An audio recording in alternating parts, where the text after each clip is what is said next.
হাসিনা এবং তার দূষতা ছাত্রলীগের যে প্রপাগান্ডা, সেই প্রপাগান্ডা তারা টুলস হিসেবে ব্যবহার করছে। যে পরীক্ষাগুলো আছে সেই পরীক্ষাগুলো 9 সেপ্টেম্বরের পরে যদি নিয়ে যাওয়া যায় তাহলে এটা সবার জন্য ভালো হবে।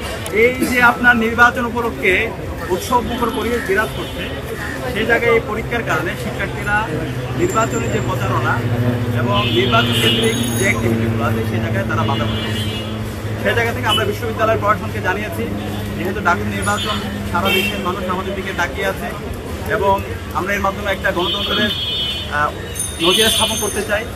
সেই জায়গা থেকে যে পরীক্ষাগুলো আছে সেই পরীক্ষাগুলো 9 সেপ্টেম্বরের পরে যদি নিয়ে যাওয়া যায় তাহলে এটা সবার জন্য ভালো হবে।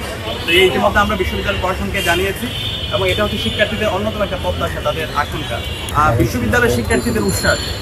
কিন্তু আমরা যারা প্রার্থীরা আমাদের আইডিয়াগুলো শিক্ষার্থীদের কাছে পেশ না করে বরং কাদা ছোড়াছুড়ি করতে, বিভিন্ন ধরনের আচরণবিধি লঙ্ঘন করতে, আমরা সবাইকে দায়িত্বশীল আচরণ করার জন্য অনুরোধ করছি।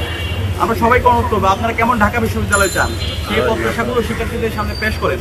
কিন্তু একজন প্রার্থীর বিরুদ্ধে সাইবার বুলিং করা, মিথ্যা প্রপাগান্ডা ছড়ানো, এর মাধ্যমে নেগেটিভিটি হচ্ছে। এর মাধ্যমে প্রকৃত ফ্যাসিস্ট হাসিনা এবং তার দূষতা ছাত্রলীগের যে প্রপাগান্ডা, সেই প্রপাগান্ডা তারা টুলস হিসেবে ব্যবহার করছে। তো সে জায়গা থেকে আমাদের সবাইকে আমি দায়িত্বশীল আচরণ করার জন্য অনুরোধ করব। এবং আজকে আমরা যেই ফ্যাকাল্টির সামনে দাঁড়িয়ে আছি সেটা হচ্ছে বিজনেস ফ্যাকাল্টি। বিজনেস ফ্যাকাল্টির শিক্ষার্থীরা অসংখ্য সমস্যার মধ্যে দিয়ে যাচ্ছে।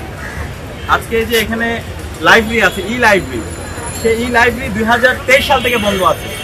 এখানকার 6000 শিক্ষার্থী এবং অনাবাসিক যে শিক্ষার্থীরা আছে তারা সিঁড়িতে বসে, তারপর হচ্ছে যে বাইরে লাউঞ্জে বসে তাদেরকে পড়াশোনা করতে হচ্ছে। তো এটা তো বিশ্ববিদ্যালয়ের প্রধান কাজ, যে লাইব্রেরি ফেসিলিটি দেওয়া, এটা একটা মৌলিক কাজ। কিন্তু শিক্ষার্থীরা বিভিন্ন সময়ে দাবি দাওয়া উত্থাপন করেছে, কিন্তু এখন পর্যন্ত বিশ্ববিদ্যালয় প্রশাসন কোনো কার্যকর উদ্যোগ নেয় না। তো ইনশাআল্লাহ শিক্ষার্থীদের ম্যান্ডেট পেয়ে আমরা যখন বিজয় হয়ে আসবো, ইনশাআল্লাহ আমরা সবার আগে এই লাইব্রেরিটাকে সংস্কার করবো এবং এই লাইব্রেরিকে ওপেন করবো। ঢাকা বিশ্ববিদ্যালয়ের বিজনেস ফ্যাকাল্টির এই লাইব্রেরিকে আমরা সচল করবো। এবং এর পাশাপাশি এখানে যে ক্যান্টিন আছে, সেই ক্যান্টিনের যে খাবার এবং খাবারের যে দাম অনেক বেশি এবং শিক্ষার্থীদের সাথে এক ধরনের বাণিজ্য করা হয়। এই ধরনের বাণিজ্য আমরা বন্ধ করবো। এখানে ভর্তুকি দিতে হবে এবং এটা শিক্ষার্থীদের সুলভ মূল্যে ক্যান্টিনের খাবারের মান নিশ্চিত করতে হবে। এবং পাশাপাশি আমরা বলছি, আমাদের বিশ্ববিদ্যালয়ের শিক্ষকদের টিচার্স এভ্যালুয়েশন সেটা আমরা চালু করতে হবে। আমাদের বিশ্ববিদ্যালয়ের শিক্ষকরা তারা, আমরা বলে থাকি বিশ্ববিদ্যালয় আমরা যারা আছে আমরা হচ্ছে জুনিয়র স্কলার, আমাদের শিক্ষকরা হচ্ছে সিনিয়র স্কলার। কিন্তু শিক্ষকরা আমাদের সাথে যেই সুলভ আচরণ করে এবং ক্লাসের মধ্যে পাঠদানের যে কোয়ালিটি ইনশিওর করা, সেটা আমরা দেখতে পাই না। আমাদের শিক্ষকরা একই সাথে আবার প্রাইভেট ইউনিভার্সিটিতেও ক্লাস নেয়।